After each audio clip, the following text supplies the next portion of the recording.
Hello, it's MJ Renshaw, the Being Method founder. This is what we do when we say that. The Being Method is a course that teaches people to be breathwork facilitators and also energy healers, and energy in terms of the science of energy, not just the energetics of it, but also the science. So today I'm going to talk about breathing mechanics and how fundamental they are to your life, like how just learning how to breathe properly can just change your life. There are so many health issues that are linked to not breathing properly. It's unbelievable. And people can go on like intense diets and supplement regimes and pharmaceuticals and all these different things trying to fix a problem that it really would just take 10 minutes to sit down and learn how to breathe. So let's go through it together. As you guys know, you have a diaphragm here under your rib cage. This is a big mama muscle. The interesting thing about this muscle is its fibers are actually also connected to your psoas. So we've got the diaphragm here under your rib cage, and then it comes down to connect to your psoas. They are essentially kind of the same muscle. They're just named differently. So it's cool to know that when you breathe, you're not only pumping your thorax and your abdomen, but you're also kind of pumping like the back as well, and your right down to your thigh bones. So interesting.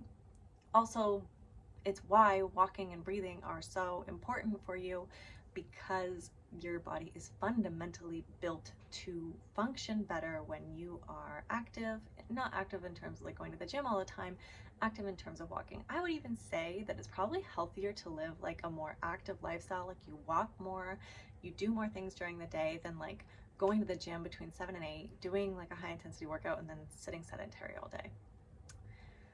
Something controversial, but the body's just designed to move. Movement is a part of the body, and the reason is because our lymphatic system doesn't have its own heart.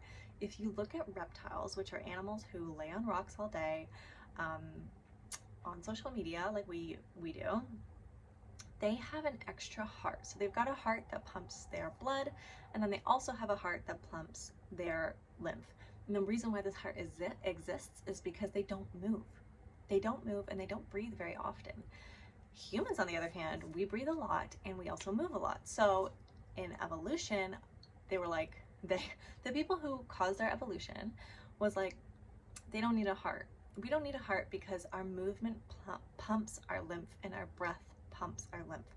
This is one of the main benefits of learning how to breathe, is that you pump lymph around your body more.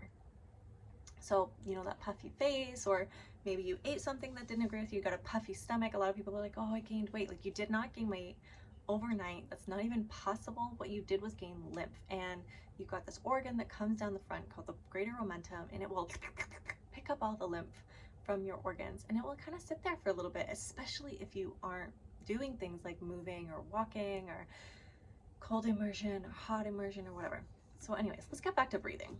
I digress. So essentially, when we're breathing, it's not necessarily that you want to like push your stomach out every time you take a breath. You can do that, but what you want to be able to do is wrap your hands around like this, just around here. I'll move back so you can see. So you want to wrap, of course I wear the loosest, baggiest t-shirt, but you want to wrap your hands kind of around your rib cage. And when you do this, take a big deep breath, you want to feel both sides fill up.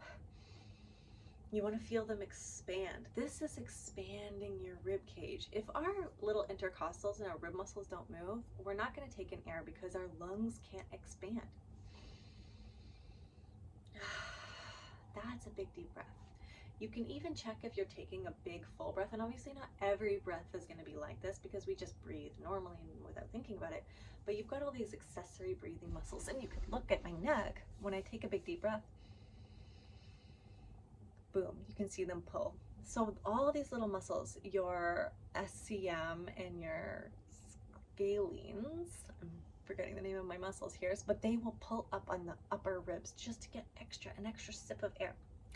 That doesn't happen every time you breathe. Like, if I breathe normally, it doesn't happen.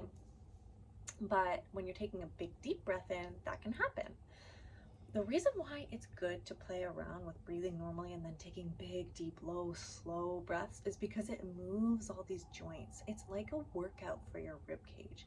And one of the things that's the first thing to go when you notice aging is all this cartilage in here starts to calcify. And what happens with that is you actually won't be able to twist anymore. That's why old people like us, some of them have a hard time driving because they can't look to see. I'm not ageist. It's just a fact.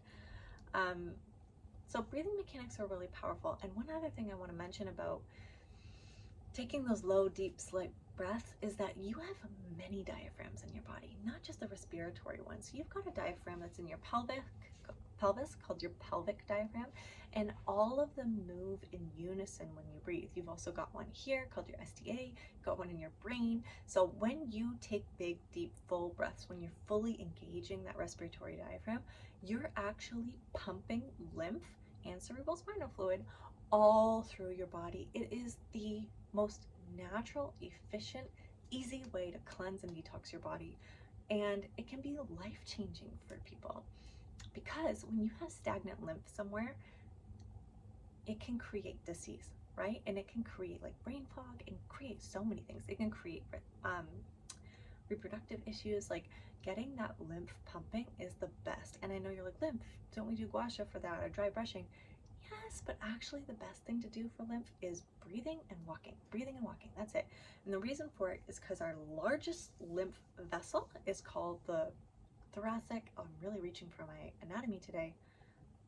Inlet? No, thoracic duct. The thoracic duct, and it kind of runs up the front of your spine, so in the back, and then your biggest lymph node is called your cisterna chyli, and that sits right under your diaphragm. So when you are breathing and walking, you're actually pumping your lymph mega time. And you can actually do an experiment. So the next time you wake up with a puffy face, do your gua sha, do all the gua sha you want, wait 2 hours and look at your face. Might be a change, might not, depends on the person. Next time you wake up with a puffy face, I want you to go outside and go for an hour-long walk. Come back and compare the two. For me, hands down, it's always the walk. The walk and movement will 100% pump lymph way more than gua sha, but I'm not hating on gua sha. I love gua sha too, so I do both. Thank you so much for listening. If you want to learn more about breathing mechanics, join the Being Method. It is an incredible course. We go so deep into all the anatomy, all the physiology, all the science you want. It's amazing. Love you.